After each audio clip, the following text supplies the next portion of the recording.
اللہ اللہ اللہ۔ السلام علیکم ورحمۃ اللہ۔ ہماری زندگی کا سب سے قیمتی اثاثہ ہمارے بچے ہوتے ہیں، جو ہو سکتا ہے کہ آج کل کا جو دور ہے اور ہم جتنے فتنوں میں رہ رہے ہیں ہمیں اس بات کا اندازہ اب نہ رہا ہو، لیکن with the passage of time کچھ وقت گزرتا ہے تو ہمیں پھر احساس ہوتا ہے کہ میرے لیے سب سے زیادہ قیمتی چیز کیا ہیں؟ میرے بچے۔ اور اب میں نے پہلے بھی بات کی ہے کہ ہماری زندگی میں جو ہمارے بچے ہیں ان کے بھی حقوق ہیں، ان کے لیے بھی ہمیں ویسے ہی فکر کرنی چاہیے جیسے ہم کسی بڑے کی فکر کرتے ہیں، کیونکہ آفٹر آل وہ بھی ایک انسان ہے، ایک جیتے جاگتی جان ہے، ایک انسان ہے۔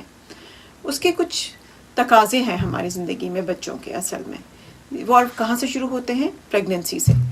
جب ایک عورت پریگننٹ ہوتی ہے تو ایک مومن ہونے کے ناطے، مسلمان ہونے کے ناطے اصل میں اس کو یہ چاہیے کہ اس میں وہ بہت دعائیں کرے، کیونکہ وہ ایک ایسے مرتبے پہ فائز ہونے جا رہی ہے جو کہ بہت زیادہ ہائی سٹیٹس مرتبہ ہے اللہ کی نظر میں۔ تبھی تو اللہ رب العزت نے ماں کے پاؤں کے نیچے جنت رکھی ہے۔ تو جب وہ اتنے ہائی سٹیٹس پہ فائز ہونے جا رہی ہے، وہ ایک تخلیق کا ذریعہ بن رہی ہے، ایک بچے کو دنیا میں لانے کا ذریعہ بن رہی ہے، تو اس کو چاہیے کہ اس کو خوب اس کو پروٹوکول بھی دے۔ It's a huge thing. آپ سوچیں کہ ایک بچے کو دنیا میں لانا کتنی بڑی بات ہے، کتنا بڑا مرتبہ ہے، ایک ماں کا کتنا بڑا رتبہ ہے۔ تو اس کو اس کی تیاری پریگننسی سے ہی کرنی چاہیے کہ خوب دعائیں مانگے اپنے آنے والی اولاد کے لیے، اور بہت زیادہ ذکر کی حالت میں رہے، بہت زیادہ، کیونکہ اس کے سب کے اثرات بچے پہ پڑتے ہیں۔ ہم جس طرح کی ایٹماسفیئر میں رہتے ہیں، جس طرح کے ہم ماحول میں ہوتے ہیں، اس کا اثر بچے پہ ہوتا ہے۔ ہم یہ سائنٹیفکلی بھی اب تو پروون ہو چکا ہے یہ بات کہ ماں جس حالت میں رہتی ہے، اسٹریس میں ہے، تو بچے کے ساتھ پرابلمس شروع ہو جاتی ہیں۔ اگر خوش ہے تو بچہ ہیلدی ہوتا ہے۔ تو اس طرح سے ہمیں یہ سوچنا چاہیے کہ ہماری جو جرنی ہے، یہ جو ایک مدرہڈ کی جو جرنی ہے، وہ پریگننسی کے ڈیلیوری کے بعد سے شروع نہیں ہوتی ہے، وہ پریگننسی سے شروع ہو جاتی ہے۔ اس کے بعد جب انشاءاللہ تعالی اللہ تعالیٰ خیر و عافیت سے بچہ دیں تو اس کے کان میں اذان، دائیں کان میں اذان، بائیں کان میں اقامہ۔ یہ کیوں ہے؟ یہ اصل میں دین محمدی کا اعلان ہے۔ جب بچہ اس دنیا میں آتا ہے تو شیطان جو ہے وہ گھات لگا کے بیٹھا ہوتا ہے کہ کب وہ اس بچے کو پہ اسپریچول حملہ کرے اور اس کو اپنے ساتھ ملا لے۔ تو جب اذان ہوتی ہے اس کے دائیں کان میں اور اقامہ بائیں کان میں، تو یہ اعلان ہوتا ہے کہ یہ بچہ جو ہے وہ دین محمدیہ پہ ہے۔ اور ویسے بھی یہ بات کتابوں میں ہے کہ اذان کی آواز سن کے شیطان بھاگ جاتا ہے۔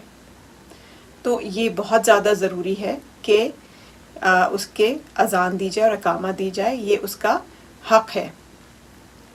اس کے بعد اس کا کوئی بہت اچھا سا نام تجویز کیا جائے۔ دیکھیے، نام تجویز کرنے میں نا ہم لوگ آج کل بہت زیادہ کیا کہوں، بہت زیادہ پیچھے ہیں، یا بہت زیادہ سوچ سمجھ کے نام نہیں رکھتے ہیں۔ ہم لوگ صرف ٹرینڈز پہ جاتے ہیں، کیا ٹرینڈ ہے، کون سا نام ان ہے، کون سا ٹرینڈی نام ہے، کون سا بہت اپ ڈیٹڈ ہے یا بہت فیشنیبل ہے۔ ناموں کا اثر پڑتا ہے بچوں پہ۔ جو نام آپ رکھیں گے، جس سے آپ بلائیں گے، وہ اس پہ اثر ڈالے گا۔ اسی لیے جو ہمارے اکابرین ہوا کرتے تھے وہ صحابیات پہ، صحابہ کرام پہ نام رکھا کرتے تھے تاکہ ان کی کوالٹیز آئیں اس میں۔ اور صحابہ اور صحابیات کون تھیں؟ وہ تھیں جن سے اللہ رب العزت نے اپنے راضی ہونے کا اعلان کر دیا تھا، قرآن میں آ چکا ہے کئی جگہ پہ۔ تو ان نام جب ہم نام رکھیں آپ تو بہت سوچ سمجھ کے اچھے نام رکھیں، اور ان اچھے ناموں سے ان کو پکاریں بھی۔ اکثر دیکھا ہے کہ نام تو بہت اچھا ہوتا ہے لیکن کوئی بھی اس کا پیٹ نیم رکھ دیا جاتا ہے، نک نیم رکھ دیا جاتا ہے اور اس سے بلا رہے ہوتے ہیں، تو اس کا کیا فائدہ؟ جب آپ نے نام رکھا ہے اور یہ سوچ کے رکھا ہے کہ نام کے اثرات ہوتے ہیں، تو اسی طرح نام سے اس کو بلائیں بھی۔ نام تجویز کرنے کے بعد جو اگلا سٹیپ ہوتا ہے وہ اس بچے کا عقیقہ ہوتا ہے۔ 7th ڈے پہ عقیقہ سنت ہے، اور 7th ڈے کا اس میں کیا لاجک ہے وہ یہ ہے کہ جب عورت اتنے بڑے مرحلے سے فارغ ہوتی ہے ڈلیوری کے، اور گھر والے بھی ظاہر ہے اس کو سیٹل ڈاؤن ہونے میں اس کے ساتھ ہوتے ہیں، تو ان کو تھوڑا سا ٹائم چاہیے کہ وہ تھوڑے سے سیٹل ڈاؤن ہو جائیں، وہ عورت بھی سیٹل ڈاؤن ہو جائے. پھر اسی لیے 7th ڈے کا رکھا ہے کہ 7th ڈے پہ عقیقہ ہو. اور عقیقہ ایک تو یہ اناؤنسمنٹ ہوتی ہے کہ آپ اناؤنس کر رہے ہوتے ہیں کہ ماشاءاللہ بچے کی ولادت ہوئی ہے، پھر آپ بلاتے ہیں، آپ کھلاتے بھی ہیں. اور اس سے ایک اور چیز بھی ہوتی ہے کہ جس انسان کے اندر کنجوسی ہوتی ہے وہ اس کے لیے یہ بہت فائدہ مند چیز ہوتی ہے کہ اس سے اس کی یہ والی عادت ٹوٹتی ہے. ہم جتنے بھی کنجوس ہوں ہم دوسروں کے لیے ہوتے ہیں، اپنے اولاد کے لیے نہیں ہوتے ہیں یوزلی. تو عقیقہ جو ہے وہ اس بات پہ دلالت کرتا ہے کہ وہ اس کی جو عادت ہے کنجوسی والی وہ ختم ہوتی ہے، اور وہ اعلان کرتا ہے اور وہ لوگوں کو کھلاتا ہے. تو اس کا بہت اجر بھی ہے. اس کے بعد پھر یہ ہے کہ پھر ایک نہ ختم ہونے والی جرنی شروع ہو جاتی ہے. میں نے جیسے کہا کہ پریگننسی سے جرنی ہوتی ہے، لیکن جب فزیکلی آپ کے پاس آپ کا بچہ آ جاتا ہے تو اب آپ کی نہ ختم ہونے والی جرنی شروع ہوتی ہے. جب تک کہ ہم زندہ ہیں، جب تک کہ پیرنٹس زندہ ہیں، ان کی نہ ختم ہونے والی جرنی شروع ہو جاتی ہے. وہ کیا ہے کہ ہر وقت بچوں کے لیے دعائیں کرتے رہیں. دیکھیے دعائیں جو ہے نا وہ بہت بڑا ہتھیار ہے ایک ماں کا، ایک باپ کا، ماں کا، سب کا. مومنوں کا ہتھیار ہے دعا. تو اپنے بچوں کے لیے ہمیشہ بہت زیادہ دعائیں کرتے رہیں. اگر کوئی بچہ ایسا نہیں ہے جیسا آپ چاہتی ہیں، یا نافرمان ہے، یا کچھ بھی ہے، اور آپ کے اختیار میں نہیں ہے، آپ نے اپنی ساری تدابیر کر لی پریکٹیکلی سب کچھ، لیکن ایسا نہیں ہو رہا ہے کہ وہ بچہ آپ کو کچھ اس میں چینجز نظر آ رہے ہیں پازیٹیو، اب مایوس ہونے کی ضرورت نہیں ہے. اللہ تعالیٰ نے قرآن میں فرمایا ہے کہ مال اور اولاد فتنہ ہے، ہمارا ٹیسٹ ہے یہ. لیکن ہمارے لیے ایک بہت خوشخبری ہے کہ اللہ رب العزت دعاؤں سے تقدیریں بدل دیتے ہیں.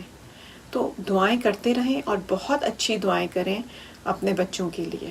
دعائیں جو ہیں وہ واقعی تقدیریں بدل دیتی ہیں، اور ہمیں پتہ بھی نہیں چلتا کہ کس طرح سے ہماری دعائیں قبول ہو جاتی ہیں. کیونکہ حدیث پاک کا مفہوم ہے کہ نبی کریم صلی اللہ علیہ وسلم نے فرمایا کہ انسان کا دل اللہ کی 2 انگلیوں کے درمیان ہے، وہ جہاں چاہیں اس کو پھیر دیں. تو ہمیں تو نہیں پتہ چلتا یہ کب ہوگا، لیکن ہم دعائیں کرتے رہیں گے تو اس کا اثر ضرور ہوتا ہے، اور انشاءاللہ بہت اچھا ہوتا ہے. جیسی ہماری دعائیں ہوں گی ویسے ہی اثرات ہوں گے.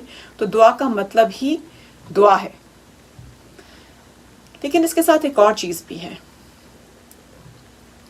اسپیشلی پرابلم ماؤں کے ساتھ ہوتا ہے، کیونکہ وہ 24/7 بچوں کے ساتھ رہتی ہیں. فادرز تو جاب پہ چلے جاتے ہیں، یا ان کا اتنا انٹریکشن نہیں رہتا بچوں کے ساتھ جتنا والدہ کا رہتا ہے. تو والدہ اکثر بہت زیادہ فرسٹریٹ ہو جاتی ہیں، بہت زیادہ غصے میں آ جاتی ہیں، کسی بھی وجہ سے، XYZ فیکٹرز کی وجہ سے، چاہے وہ گھر ہو، ان لاز ہوں، ہسبینڈ پہ کسی بات کا غصہ ہے، کچھ بھی ہے. وہ ساری فرسٹریشن بچے پہ اترتی ہے، وہ سارا کا سارا ابال جو ہے وہ بچے پہ نکلتا ہے، وہ سارا نزلہ بچے پہ گرتا ہے، جو کہ بہت زیادہ غلط ہے. ٹرسٹ می، اتنا غلط ہے کہ میں شاید ورڈز میں آپ کو بتا ہی نہ سکوں.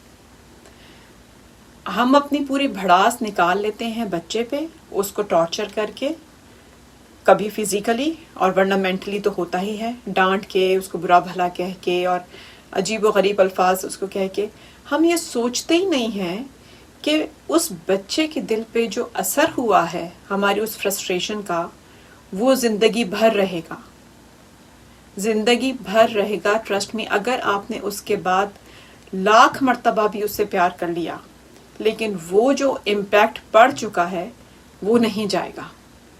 میں ایسے کئی بچوں کو جانتی ہوں جو جوان ہو چکے ہیں، اور ان کو اپنے بچپن کی باتیں، 3 سال 3.5 سال کے جب وہ تھے، ان کو وہ باتیں یاد ہیں، انپلیزنٹ باتیں یاد ہیں، کہ ان کی ماں نے ان کے ساتھ یہ کیا تھا، ان کی ماں نے ان کے ساتھ یہ کیا تھا، یہ ڈانٹا تھا، یہاں مارا تھا، یہ کیا تھا.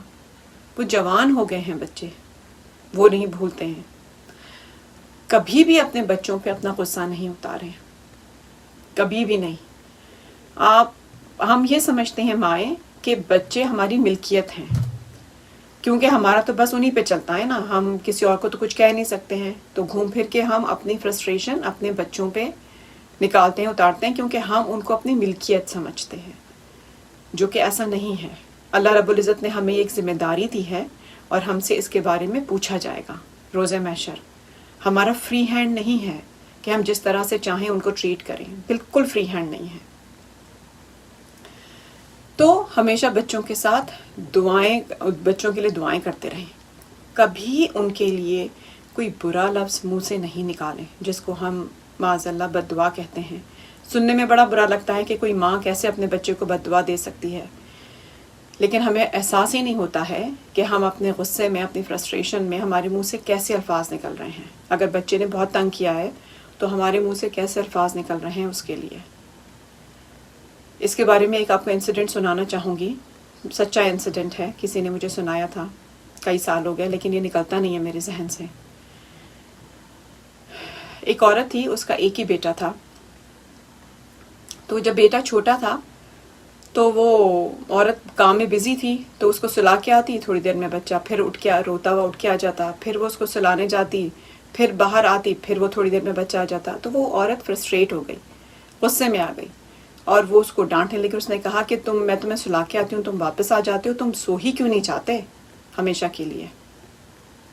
اس نے اس وقت تو یہ لفظ کہہ دیا، وہ بچہ چھوٹا تھا اس کا، وہ بچہ خیر جوان ہوا، بڑا ہوا، ایک اکلوتا بیٹا تھا، اس کی شادی کا دن آیا، اس کی شادی ہو رہی تھی، گھر میں بہت رونق تھی، سجاوٹیں ہو رہی تھیں، وہ گھر میں کچھ کام کروا رہا تھا، وہ لڑکا کچھ رینوویشن کا کام کرا رہا تھا یا کیا، واللہ عالم، باہر اس کا پیر پھسلا، وہ گرا اور اس کی ڈیتھ ہو گئی، اس کی ڈیتھ ہو گئی وہیں دین اینڈ دیئر۔ اب ماں کو جب پتہ چلا تو وہ اتنے صدمے میں آئی کہ اس کا ذہنی توازن خراب ہو گیا، مطلب وہ پاگل ہو گئی عورت صدمے سے۔ وہ اتنا روئی کہ وہ پاگل ہو گئی، کیونکہ اب اس کا بیٹا تو رہا نہیں۔ تو اصل میں دیکھیے، حدیث پاک ہے، بخاری کی حدیث ہے، نبی کریم صلی اللہ علیہ وسلم فرمایا کہ تم اپنے آپ کو بد دعا نہ دو، اپنی اولاد کو بد دعا نہ دو، اپنے مال کو بد دعا نہ دو، اپنے ارد گرد جو لوگ ہیں ان کو بد دعا نہ دو، کیونکہ کہیں ایسا نہ ہو کہ وہ وقت قبولیت کا ہو اور وہ تمہاری بد دعا جو ہے وہ قبول ہو جائے۔ کتنی بڑی بات ہے کہ اگر وہ وقت قبولیت کا ہوا اور وہ اگر قبول ہو گئی تو آپ سوچیں کہ کیا بنے گا۔ ہماری وہ 2 منٹ کی فرسٹریشن ہمارا کتنا بڑا نقصان کر سکتی ہے۔ سوچ سمجھ کے الفاظ منہ سے نکالیں پلیز۔ یہ میں اسپیشلی اسی لیے ریکویسٹ کر رہی ہوں ماؤں سے، کیونکہ میں اتنی زیادہ میرا انٹریکشن رہتا ہے ماؤں سے، اور ایک ہی چیز میں ان کو سمجھاتی ہوں اور ایک ہی چیز ان سے کہتی ہوں کہ تھوڑا سا پیشنس لائیں اور کنٹرول کر لیا کریں۔ جب بہت غصہ آئے تو اپنے منہ سے دعائیں نکالیں۔ یہ بھی تو ہو سکتا ہے نا کہ بچہ آپ کو بہت تنگ کر رہا ہے، آپ بہت تنگ آ گئی ہیں، آپ فرسٹریٹ ہو گئی ہیں، آپ اس کو کہہ دیں یا اللہ اس کو ہدایت دے دیں، یا اللہ اس کو ہدایت دے دیں۔ تو یہ بھی تو ہو سکتا ہے کہ آپ کے منہ سے دعائیں نکلیں، چاہے وہ غصے میں نکلیں، لیکن اپنے آپ کو ایسا ٹرین کریں کہ آپ کے منہ سے کوئی برا لفظ نہ نکلے۔ بچے ہمارے لیے ہماری زندگی بھر کا اثاثہ ہیں، پلس یہ ہے کہ ہم سے ان کے بارے میں پوچھا جائے گا قیامت کے دن۔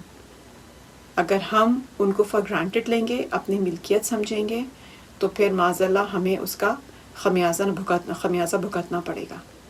تو اپنے بچوں کو بہت دل سے لگا کے رکھیں، بہت دل سے، انشاءاللہ تعالی۔ جزاکم اللہ خیر۔ السلام علیکم ورحمۃ اللہ وبرکاتہ۔